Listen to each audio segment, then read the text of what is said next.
নাই। ওই coffee date মানে এটা আড্ডা ছিল না। ওকে বলছে, বুঝাইছে যে তিথি তুমি তোমার জায়গায় থাকো। আমি জানি আলবির সাথে কি, আলবি এত বছরে আমাকে ছাড়ে নাই, ও আমাকে ছাড়বেও না, বা আমিও আলবিকে ছাড়, আমাদের একটা বাচ্চা আছে। তুমি তোমার জায়গায় থাকো, বাট আমার মনে হয় জিনিসটা এখন ইটস হাই টাইম যে তোমার জায়গাটা বোঝা উচিত। তো ওই দিন ওগুলো শোনার পরে ও সরে গেল না কেন? ও এখন আসছে এগুলো বলতে যে আমার সাথে কথা হয়েছে, আমার সাথে এই হয়েছে। ওর তো উচিত, ওর যদি এত আত্মসময়, ও কি বেহায়া? আলবি পুলিশ কেন ধরতে পারছে না সেটা ভাই আমি কিভাবে বলবো বলে? এটা তো পুলিশের কাজ। এটা আসলে আইনের, আমরা আইনের প্রতি শ্রদ্ধাশীল। ওনার পরিবারের সাথে আইনের লোকের কথাবার্তা হচ্ছে, এটা ওনারা দেখছেন। আমরা তো বলেই যাচ্ছি, এটা বাকিরা অবশ্যই ওনারা ওনাদের কাজ চালিয়ে যাচ্ছে। আমাদের তো যতটুকু সাপোর্ট দেওয়ার আমরা তো করছি, আমরা তো বলছি। আর মামলা উঠানোর জন্য তো প্রেশার চলছেই, অবশ্যই মামলা উঠানোর জন্য প্রেশার দেওয়া হচ্ছে। বাট আমরা আইনের প্রতি শ্রদ্ধাশীল, আমাদের বিশ্বাস তারা অবশ্যই এগুলো দেখবেন। আমরা প্রধানমন্ত্রীর কাছে বিচার চাই, সুষ্ঠু বিচার চাই। তিথির নামে মামলাটা কেন উঠে দেওয়া হলো? এখানে আলভি আর তিথি সমান দোষী, তিথির নামে কেন মামলা উঠে দেওয়া হয়েছে? তাহলে কি আমরা আইনের দিকে প্রশ্ন তুলবো যে এখনো আইন আগের মতোই আছে, আইন আমাদেরকে সুষ্ঠু বিচার দিতে পারতেছে না? এখন নতুন প্রধানমন্ত্রী আসছে, আমরা চাই প্রধানমন্ত্রীর কাছে আমরা বিচার চাই। আমরা এখনো আগের মতোই চাইলেই মামলা তুলে ফেলা যায়, চাইলেই জামিন হয়ে যায়। না, এটা হবে না, এটা হবে না। এই অন্য আমরা মেনে নিব না। আপনি আচ্ছা, আপনাদের কোশ্চেন থাকলে আপুকে কোশ্চেন করেন।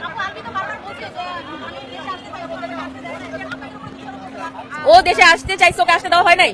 মব সৃষ্টি করবে। ও যদি ওর ওয়াইফকে সত্যি ভালোবাসতো, ওর জীবনের কোনো মায়া করা উচিত ছিল। ওরা বললো আচ্ছা আমার ওয়াইফকে যদি আমি মেনে নিলাম যে সে তার জানের অনেক ভয়, তার সুন্দর চেহারার অনেক ভয়, তার চেহারায় যদি কোনো আঘাত পড়ে যায়, সে যদি সত্যি তার সন্তানের মাকে এত ভালোবেসে থাকে, এই যে পোস্ট করে ইকলি করে, ইকলি আমি পাহাড়ে চল যাই, আমরা হারাই যাই, এত যে প্রেম ওর, নাটকগুলো যে করে। সিম্পল একটা কথা, ওর যদি এত ইয়ে থাকতো,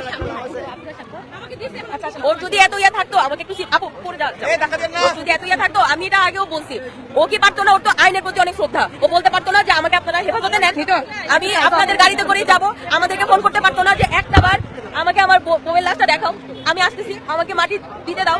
বলতে তো পারতো। ও পুলিশের গাড়িতে করেই আসতো। এরকম তো অনেক হয়েছে যে দাগি আসামিদেরকেও পুলিশের গাড়িতে করে বউয়ের লাশ দেখানো হয়, হয় না? তো এটা কি যুক্তি দেয়?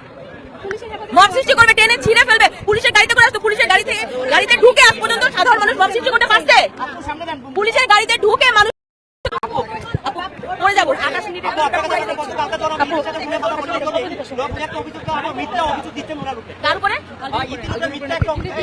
তিথির উপরে মিথ্যা অভিযোগ, ও কয়জনকে থামাবে? জনে জনে গিয়ে এক্সপ্লেইন করুক কয়টা মিথ্যা। একটা দুইটা মিথ্যা হইতে পারে, হাজারটা কি মিথ্যা? একমাত্র ও সত্যবাদী, বাকি সবাই মিথ্যা। জি কেন? অনেকেই তো খুলেছে, অনেকেই খুলেছে। অবশ্যই সবাই মুখ খুলছে ভাইয়া, অনেকেই মুখ খুলেছে, সামনে হয়তো আরো অনেকেই খুলবে। এটা তো ভাই প্রশাসন হয়তো ঠিকভাবে, মানে যত প্রমাণ এখন পর্যন্ত এসেছে, অবশ্যই ওরা ওটার উপরে তদন্ত করছে, হয়তো সেটা আমরা হয়তো এখন পর্যন্ত আমাদের সামনে আসে নাই। কিন্তু তিথির কে আমার মনে হয়, এটা আমার কথা আর কি, এখন তো ব্যক্তিগত, তিথিকে ধরে, তিথিকে শেল্টার, তিথি কি হয়ে গেছে ওকে শেল্টার দিবে? ওকে পুলিশ, এটা আপনারা ওইভাবে পুলিশের কাছে জিজ্ঞাসা করেন। এই প্রশ্নটা আমাদের পুলিশের উপর শ্রদ্ধা জানাই। আপনারা প্রেশার ক্রিয়েট করেন।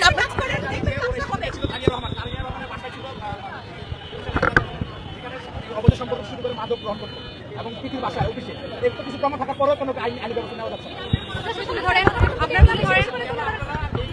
আমরা এটা প্রোটেস্ট করার জন্যই আজকে এখানে আসছি, এই প্রশ্নগুলোর উত্তরের জন্য আমরা আজকে এখানে আসছি। আমরা এভিডেন্স দিব। আমরা কি, আচ্ছা সিম্পল একটা কথা, আমরা তো ওইখানে ওই পার্টিতে ওইখানে গিয়ে আমরা ছবি উঠে আসি নাই বা ভিডিও করে আসি নাই, তাই না? হ্যাঁ, ওখানে আছে, আপনারা ওখানে গিয়ে চালান। হ্যাঁ, আপনারা ওই আলবির অফিসে যান, আলবির তো অফিস আছে, ওখানে যান, ওখানে গিয়ে আপনারা দেখেন এভিডেন্স কালেক্ট করতে পারেন কিনা। আপনারা নিউজ করেন যেন পুলিশ বাধ্য হয় এই জায়গাগুলোতে পুলিশকে ইনফরমেশন দেন। আপু তিথি আরেকটা অভিযোগ দিয়েছেন যে